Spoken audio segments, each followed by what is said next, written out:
it was written. That speaks for itself. Me personally, people say Illmatic. I think It Was Written is Nas' best album. It is. And I know how much CR love Nas. Yeah. And once I could made him go back and listen to it with me. Yeah. I convinced him it is. It is. He was like, "Yo, you is right." Yeah. And I think Ni's on board with me too as well. No, I think Ni always was on board with It Was Written. You know, I put Ni onto a lot of right. You know, a lot of them. Well, I'm not gonna say a lot. You know what I'm saying? But I think I was banging that so because you know they was young. They was young back in '96. You know what I'm saying? Who they was like Ni and them? You know what I'm saying? But you was talking about, yeah, but putting them on a lot of what though? But say like, it. Just putting them on like you know, lyricism. What Nas was really talking about. How right. You know what I'm saying? Just making them understand. Making them understand like where he was coming from on certain. They obviously they knew that's the old school rapper, so they know he knows how to rap and he knows how to put it together. He's the, you know what I'm saying? But a lot of what he was talking about on that album, you know what I'm saying? I remember speaking to N.I. about a lot of that album, you know what I'm saying? Nas is a different type of fucking animal, bro. Yeah. I mean, listen, man, and people sometimes argue me down when I say this, but I don't even know why they argue me down because it's just my own personal opinion. You know what I mean? Mm-hmm. I think lyrically, I just think Nas is the GOAT lyrically. I don't think the way he paints a picture, man, it's like nothing I ever heard before. To me, and that ain't a bad choice, and you ain't jumping out the window with that. That's a bold statement. But I can't even say you lying. To me, Big is better, but to me, they 1A, 1B. I'm talking about them two is in it. Right. To me, they in the class by themselves. Right. Like they the only two that's in that room. No doubt. But so if you want to say Nas, I won't even fight you on it. Yeah, I agree. I'll fight you because that's my boy, Big. But I can't say yo, you fronting, because you can put either one of them. You know. Okay, so. But you know what though? You can, and this is why I say you can probably, if you want to, you could probably kind of give that edge to Nas if you wanted to. Yeah. Because it seemed like Nas came out that.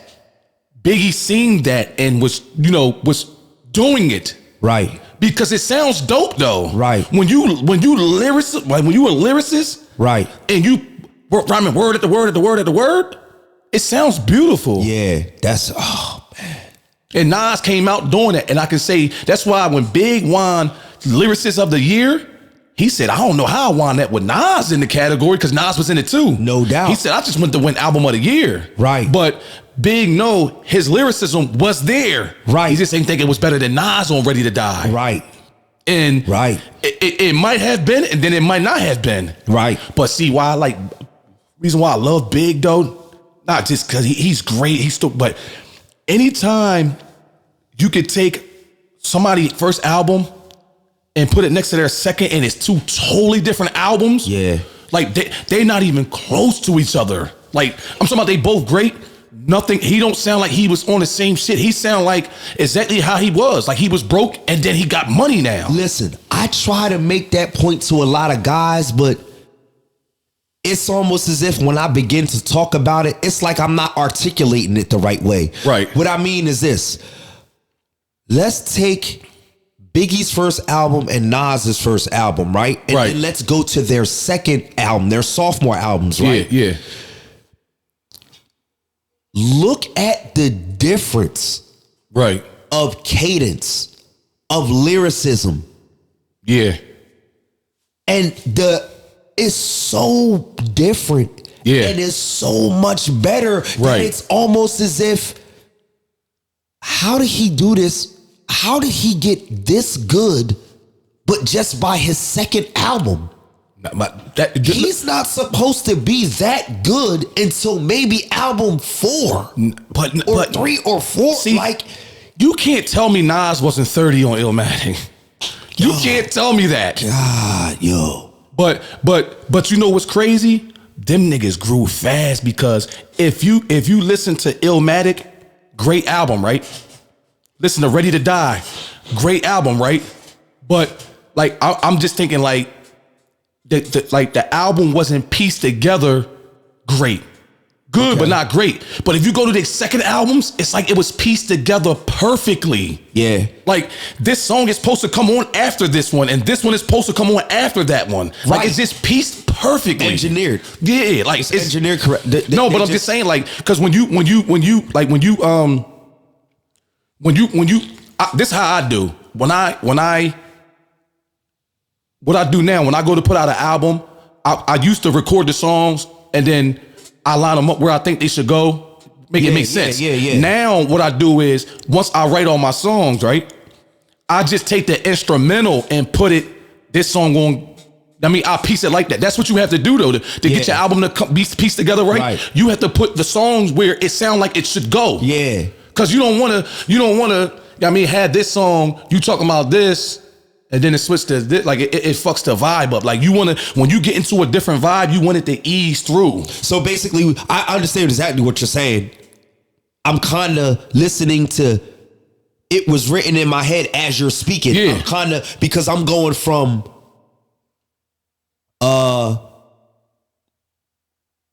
what did I want to, I lost my train of thought real quick. Oh, so from I Gave You Power, I want to say the next song after I Gave You Power is I want to say it's Street Dreams. Street Dreams is before it. Okay. So, no, I think if I'm not mistaken, it's the intro. I know it's after or the message. It's it is the intro, the message. Street Dreams. Street Dreams. I Gave You Power. I Gave You Power. But see how they so lead what up? I'm saying is right. It makes sense. So what I'm saying is that you hear the gunshot after No. Street Dreams go do do do do do do do do do do. Boom! You hit a gunshot. That's how I Gave You Power comes on. Exactly. Yeah. So that's what I'm trying to explain. But it makes sense though. Like think about it. Biggie intro. The flat line come on and it spills right into somebody gotta die, right? No and doubt. then nigga turn around holding his daughter. Right. And then hypnotize. Boom, boom, boom.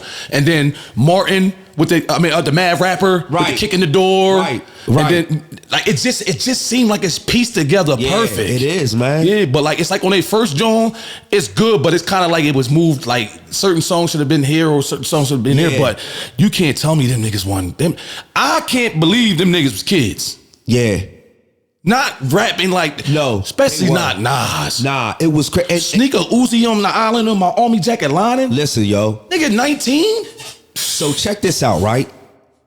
And I'm glad you got into you know what I mean, their lyricism of it, right? So it was written, came out in 96, right? 95. Only Built for Cuban Links came out. Nas was on Verbal Intercourse. He murked that John. Right? Yeah. Through all the lights and action, glamours, glitters, and gold, I unfold the scroll, plant seed to stampede the glow. When I'm deceased, my enemies arise like you. Caught a peace, sleeping savages to roam in the streets, live on the run. As I'm listening, police to you, paying me to give them my gun. Trick the system with the wisdom that imprisoned my son. Smoke a gold leaf, a whole like. I'm like, that's what I'm saying. That might be one of Nas' best verses, though. It is his best verse to me. It is his best verse to me. No, but listen, it's not on his album. No, but the whole joint is the beat was perfect for it. It was perfect. Nas, really spaz. No, but listen, you know what's... I brought that up for a reason. Go ahead, bro. I brought that up for a reason, like, though. I like, you remember how the beat come on, like it come on, and RZA Chef goes to Nas, niggas, it's the profit. It's only like 5%, and RZA Chef, go do it. Go let lights, that joint, just waiting for it to come on. Yo,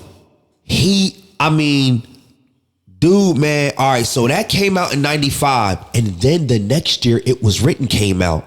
Yeah, but you could tell he was working on that album. He was working with, we know that. You know what I'm saying? Yeah. I mean, he would have had to have been. Cause that sound like, if you listen, when you go back and listen to it, if you listen to I Gave You Power, the skit, that sounds like Raekwon and RZA.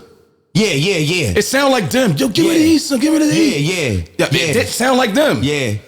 Dude, I don't think RZA produced a beat on there though, did he?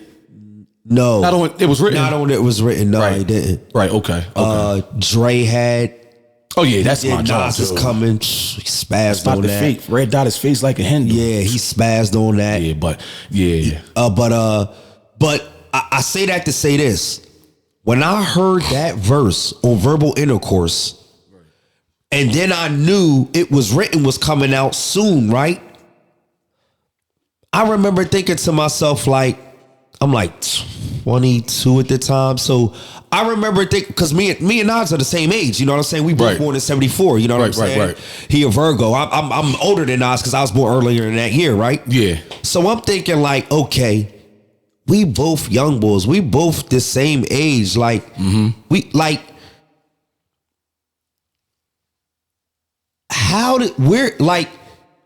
where has this kid been? That's what I'm saying. Like, Nas, how is he talking like Nas, this? man, I don't know. You know what I'm saying? And we the same man. I'm just thinking like, you know, because I used to hear Nas's wordplay, and I used to think like, you know what? Damn, I think I. Nah, you know what I think though? I think I need to get into a dictionary. Nah, I know what I think. Like, I think Nas might have been valedictorian in school. Yo, to talk like that, man. Yeah. To bring it all together like that. The storyteller, that's why, man, he's just the greatest lyricist to me, man. Right. I just don't feel nobody has the, like, they don't make it sound like dude, you know what I'm saying? And then when, you know, he does the rewind joint, it's like, yeah, that was very creative. The only thing I don't like about it is too short. What? It's way too short. It's only like a minute. It is short. Yeah. But the creativity. That's very creative. Yeah, very creative. Very. Because they was saying what's a bigger I think a better story, Nas Rewind or Eminem Stand song, and I think it was a unfair and a bad comparison. Yeah, because Nas didn't go. Stand is 4 verses. Yeah. And some of the verse, when I know Eminem, his last verse is long because he's explaining everything. I think it's long, but anyway, still it's a full song, so it's a bad comparison, right? Because it's like you comparing a verse to a full song, right? So it's bad comparison. Yeah, it's not a good comparison. That story would have had to be another least. Like if Nas made the story 3 minutes long, then we got a fair comparison. Yeah. We got a fair comparison, but they both great though. Right. Yeah, but yeah, I'll give you, if you want to, Nas my boy, so I ain't gonna hate on him. But he ain't over big though, but because it's yours, so I can't tell you no. Yeah, I'm not gonna agree with it, but I ain't gonna fight you because I can't say you wrong. Because it's Nas. No, cause I can't. Nah, it ain't because of him though. I mean, if you want me to fight you on it, I will. But it's Nas. Yeah, I love Nas, but he ain't the GOAT though. He ain't the GOAT conversation, but he ain't the GOAT. I mean, he's like the second GOAT conversation. Big is the GOAT, and it's not even close. But we ain't making this about the GOAT conversation now. But our 5 albums, that's cool. But, yeah, Best Damn Podcast. Yeah, yo, I see you when you get back from space. Your astronaut suit, I'll be on the water. Love y'all. I love you.